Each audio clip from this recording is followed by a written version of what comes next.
called it the deal of the century. But here's the reality.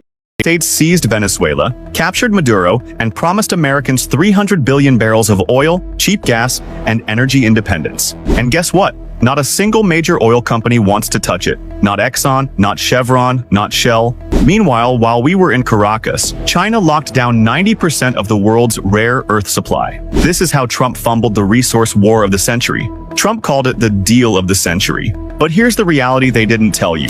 Venezuela's oil infrastructure is obliterated. Years of sanctions turned it into a graveyard. The oil itself is some of the worst in the world. Thick, heavy tar that requires special refineries we don't have. The pitch to oil companies wasn't print money. It was spend hundreds of billions rebuilding from scratch in a war zone for low-grade oil that sells at a discount. Exxon's CEO told Trump it's uninvestable. They'd need permanent U.S. troops guarding the fields, legal guarantees against nationalization, and massive subsidies.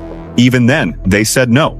And get this, the administration immediately lifted the very sanctions on Venezuelan oil they said were about human rights. Turns out, sanctions were never about morals. They were a lever. And once we control the oil, the lever disappears. The world sees this as pure resource imperialism. While we played soldier, China played economist. They spent decades locking down the resources that actually matter. Rare earths, lithium, cobalt, silver, not with invasions, but with patient investment in refining. China now controls 90% of refined rare earth supply. These minerals aren't just for phones. They're in every F-35 jet, every electric car, every solar panel. They've already weaponized this, cutting off Japan in a dispute. Imagine that leverage against the US. Recently, they restricted silver exports. Silver is critical for solar panels and EVs. China isn't just controlling supply. They're holding a kill switch for Western manufacturing. This shows the fundamental difference in strategy.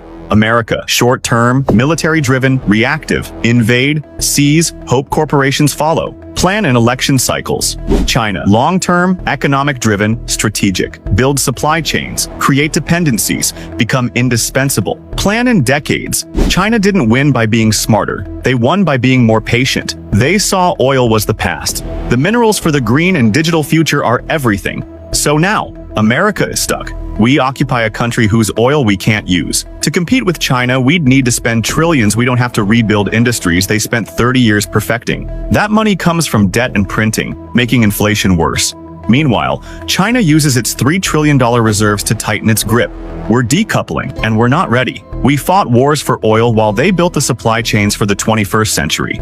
Trump's Venezuela gamble was supposed to project power. Instead, it exposed our weakness. You don't win resource wars with regime change anymore. You win them with supply chains. So ask yourself, who has more power? The country that invaded for useless oil, or the country that controls the minerals in your phone, your car, and your weapons? I think you know the answer, and if that scares you, it should.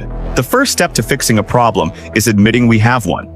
So what does this all mean for you? It means the ground is shifting beneath our feet.